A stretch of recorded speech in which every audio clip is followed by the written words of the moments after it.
Hello, everybody. Welcome back to this week's Most Elite Podcast. I am joined this week, yet again, by my beautiful friend, Niishie! Yay! Yay! I cannot believe it. Me neither!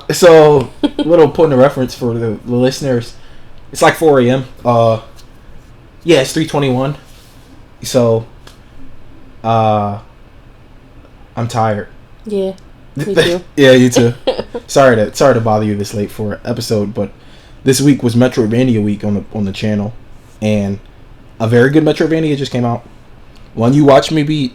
Mm-hmm. Which is why I'm here. Yeah, which is why you're here. So because you kind of have an insight to it.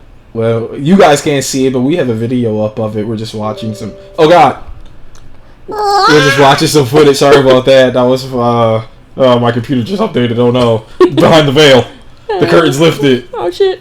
But so we're doing Control, and so keeping in. I promised another Metroidvania on the channel because I was doing Metroidvanias after Bloodstained, which is my last video. If you haven't seen it, go and watch it. Now we're doing Control, which is a Metroidvania. So haha, yay! I kept my promise. So Control, what do you watched me beat the whole thing? Just a general, like, if you had to explain Control to a general gamer, what would you call it? What would you say? I'm pretty sure you heard me talking to my brother yesterday where I told him that, honestly, I don't really know how to explain this game to you. I just know that you'll really love it. You know your brother's taste. Yeah, I do. So, I really don't know because, I mean, I would tell him it's a Metroidvania like Hollow Knight, which is another game that you introduced to me that I introduced to him. Love so exactly. So I was like, it's like Hollow Knight, but 3D. So, and there was another game that you were playing one day that I just can't remember what it was. Is it Sundered? It might have been. It was a Cthulhu-esque Metroidvania. No, what did it look like? It looked like this. It looked like this? It looked like this. The only other game that looks like this is Quantum Break. It's made by the same studio. And it has time powers. I think that might have been it. Yeah, it has fucking time powers. It might have been that kind of... It was like that. Because I just remember very distinctly a gentleman being locked in a room. Or it was a simulator. And I know he kind of had like little powers and stuff, and you had to go around collecting information and pages and stuff and piecing together puzzles as far as I can remember, but I cannot remember for the life of me what that game was. Oh man, I wish I knew, because a simulator, it was a simulator. He was in a room that was not really what he thought it was. It was all fake, and it was like he was being experimented on or tested, and I really wish I could remember the game. I do too, because we'll have to just pick through your games. I got too many of them. So it'll take us a long time. Yeah, it's gonna take forever. We can do it. Control. So we're still talking about Control. Yeah. So your explanation is you wouldn't be able to explain what it is. Other than it's very similar to because it's a Metroidvania, the concept of having to return back and forth to areas that you've already been once you receive a new power.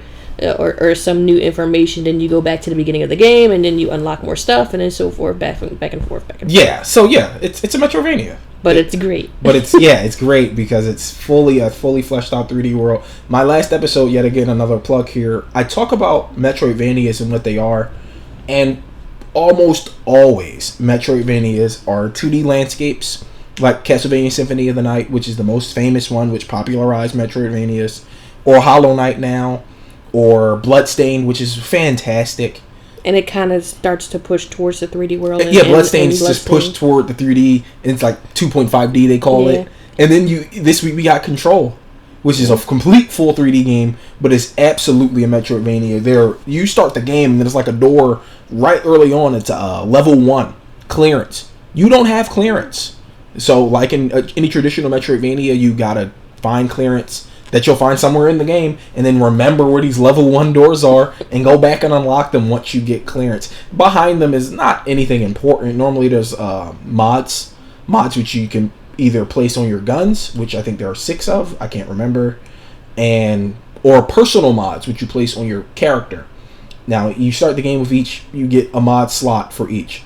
The first gun has 1 mod slot until you level it up, then it has 2, and you level it up again, and then it has 3. Your character has 1 mod slot until you level her powers up. Throughout the course of the game, you get powers. You play as a woman named Jessie Faden, who has entered this Men in Black-esque headquarters in New York called the Federal Bureau of Control.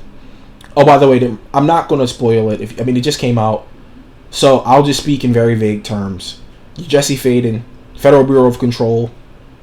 Through events in the story, you unlock superpowers or supernatural powers.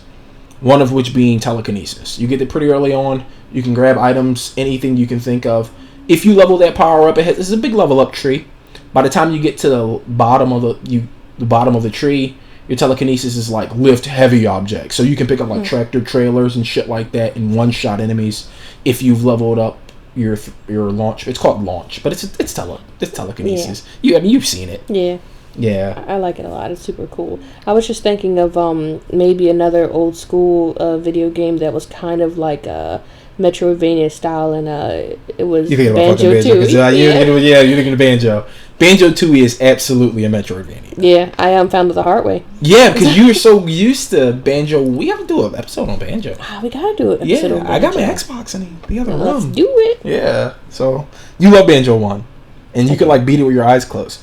Not to give too much of your life away, but you have memory issues from real life. Yeah. Shit happened to your skull years ago, and your short-term memory's all fucked up. All my memories. So you can turn on Banjo right now, and like, yo, Ian, look right over here. There's this secret, and if you press these buttons like this, you get a fucking Gingy wherever it's. I'm like, what? Jinjo. There it is. Gingy. Jesus. I'm like, what?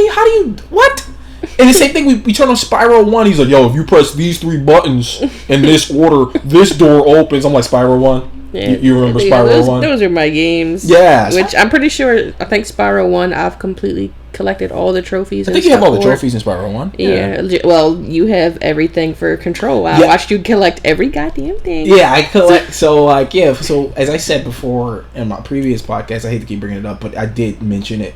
With Metroidvanias, I get like this weird obsessive thing, or I have to have everything in the game. So I have every costume in Control, I have every gun, I have every power-up, I have every power, I have every document. There's 240 of them. I have them all. I fell asleep. Yeah, you fell asleep watching me. You did. You did. Invader Zim, check it out. Into the Florpus. Anyway, it was great. But no, I love collecting stuff in Metroidvanias because Metroidvanias, unlike other games that I find in other games, that when you power up in a Metroidvania, you feel it almost immediately. Like in most Metroidvanias, there's a double jump or a high jump or something that gets you to another area, and you see it as you play. As you play through the game, you'll see like a ledge. Like, damn, I can't reach that with this fucking jump, and you feel like, all right, there's got to be a double jump. Like most Metroidvanias have a double jump. In Control, you get a double jump, but in Control, it's so fucking like out there that it's not just a double jump. You can fly. Like you get the ability to just take flight. That's your double jump. I think that's really, really fucking cool and interesting. And I spent a good amount of time playing when I first did it, just ignoring all the story and just trying to find the double jump. I feel like this game has so many elements to it that you don't see in other games. It's like you see these elements, but like only a few of them in different games. Whereas this game, to me, feels like it's got a lot of those elements in one. Like, I think there's kind of like a game that's kind of not like no other. Like, I haven't seen a game like this. Yeah. I mean, outside of other Metroidvanias with the formula of going back and forth with powers to open new areas with powers you find, I also have never seen a game like Control. Yeah. I mean, I know that's like, it's kind of like, oh... But no, honestly, Control is it's very unique in its presentation, and it's very interesting in how you play it. Yeah. For anybody who like difficulty in games, Control, you can't heal. If you take damage in Control, you've taken damage, and the only way to heal is to kill an enemy. They drop these little blue mine chips or whatever, and that's how you heal. So if you're in the middle of a gun battle or a fly battle or whatever battle you're in, if you get damaged, you really gotta hide and take cover and plan out what you're gonna do next, because you'll die. You done for? You're really easy. You've seen me die a couple of times on. I got stressed out watching you. Yeah, I was like raging because like some of the parts were just kind of not cool. Like there's a secret boss at the end. I won't say his name, but He's kind of really annoying to fight. And he's not even at the end. You get him in chapter, I think, 7. I think there's 10 or 11 chapters in the game. Chapter 7, I could have fought him at any time. I didn't know that. Yeah. I waited until the end where I was fully maxed. That's why it was kind of... I mean, it was hard. Yeah. But it wasn't as hard as it could have been. Right. Because I had everything. And I just was like, well, guess I'll have another boss to kill. You know, Leon, Resident Evil 4. Just another monster. Right. Gotta do it. Yeah. And... So, yeah. No, you can't heal in Control. Which is a great choice. You know, it really puts emphasis on using your head in fights instead of just running and gunning and sort of face tanking, because you get rocked pretty easily. These dudes with rocket launchers that seek life. So if they shoot them at you, they seek you. You gotta either dash, or later if you level up your telekinesis, you can grab the rockets out of the air. It's very cinematic, very cool. I've only done it a few times in the game, because normally I just kill them before they fire off their rocket, because you don't want that rocket in play. Because I really appreciate how most of the game, if not all of the game, she was talking to herself. Yes, she talks to herself. I was putting up quotes, no one could see them. Air quotes, yeah, no. You could feel them. You can feel them in the audio. But yeah, she was essentially talking to herself, but she was talking to someone else who was talking to her. But it's cool because it gives you the illusion that you're not alone while you're playing the game, and I really enjoyed that, because I don't play these games normally because, like, I don't know, I'm always afraid. I don't like scary games, but Ian makes me play for scary games. And yeah, absolutely. And this game is not scary, but, you know, it feels kind of scary. It's got that dense music here and there that makes you think something's getting ready to happen, but it doesn't. It does. Yeah, it's very atmospheric. Yeah. A lot of people are like calling it like Twin Peaks or whatever. I don't think it's Twin Peaks. I think it's very straightforward, actually. The story is very straightforward. Once you get near the end, it pretty much explains what happened. Yeah, like, oh. Yeah, it's like, oh, okay, cool. That makes sense. There's nothing weird about it, aside from the setting. And the setting's in a building that can shift and move and think and feel. Which is pretty cool. Which is really sweet. And it houses all these artifacts of power that are dangerous. So I've never heard of a story like that before. So. Yeah, I mean, you know, places like this exist in fiction. Like Indiana Jones had the top men with the wooden crates, and then there was like that Dresden Files show, and then there was that other show with the warehouse or whatever. But this sort of takes it a step further. It's not a warehouse. It's not like somewhere you can visit. It's a building that's alive. It moves and shifts about like the Hogwarts does. Yeah, I kind of, and also there was I was playing Betrayal. And there was a haunt. There was a haunt that did that, where the house would move and shift while you're in it. Exactly. That's cool. Stuff like that's cool. But what makes it cool is that the house moves and shifts, and we're calling it the house because the building is called the Oldest House. The Federal Bureau of Control is located in a place called the Oldest House. I don't know why it's called that, but that's why it's called. That's what it's called. And it moves and shifts and stuff, and you'll experience it in game. Areas don't look the same because the building's always moving. Yeah, and that actually also brings me back to Betrayal. You spend your entire time of the game in the house. Yeah. Your entire thing is in here, but since it's always moving and changing, it feels like a different place. Exactly. And that Control captures that really well. Very like you have the so. executive branch, which is like an office space. Mm-hmm. Then there's the maintenance branch, which is like piping and industrial fans and all of that, and construction work. There's a quarry, which is literally a black rock quarry where there's mining going on. And then there's the last area. Oh, two others. There's a research department and containment, where they keep all of these volatile, the superstitious would call them cursed items. They're not cursed, they're altered in this world's lingo. Yes. This game has a lot of cool cameos. Hideo Kojima is in it. If you I don't even have to explain for you. Just Hideo Kojima is the creator of Metal Gear Solid. Oh. He's in this game. He's a cool cameo. What's he doing in there? Talking in Japanese. Oh yeah, gotta mention the music and how he uses his friend's music in the... Oh yeah, so anybody who follows Remedy or Sam Lake, who's he's owner of Remedy or whatever, the independent studio that made this game, and also made Max Payne and Alan Wake.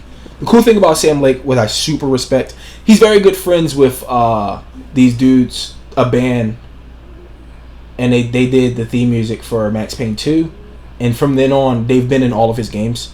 Like they're in this game. They're They're in Alan Wake. They're featured predominantly in Alan Wake. So is another band called the Old Gods of Asgard. I love how I remember that band, but not the original. His friends, and it sucks because I love those guys. So it's gonna bother. After we stop recording. I'm going to remember their name, and it's going to piss me off. What is their name? They sing "Late Goodbye," which is Max Payne's major theme, and they have a piano version. It's very nice. Regardless, Sam Lake includes them in all of his stuff because they're good friends in real life. So he's like, hey, you guys want to be in another game? And I know, like, when he tells them he's making a game, they're probably like, oh, we're just waiting on Sam's call. Because they know he's like, all right, get in the booth, guys. We got another one. Like, he's DJ Khaled because he, like... Another one. They're in all of his games. And that's really cool. That's how you should do it. If you have friends who have a talent and you enjoy their music, put them in your game. And it's not abrasive or anything. Support your friends and they'll support you. Alan Wake has a great song by them called the Lady of the Light. I love how I'm remembering their song titles. I cannot remember their name. It's like 4 a.m. I'm blinking. That's fucked up because I want to give them a shout out because I love them, but I really don't remember their name. Yeah. Just look up Max Payne 2's theme song. It's great. Fuck, what is their name? Whatever. Yeah, I'm like pissed. Whatever. I'll put it in the thumbnail. Control.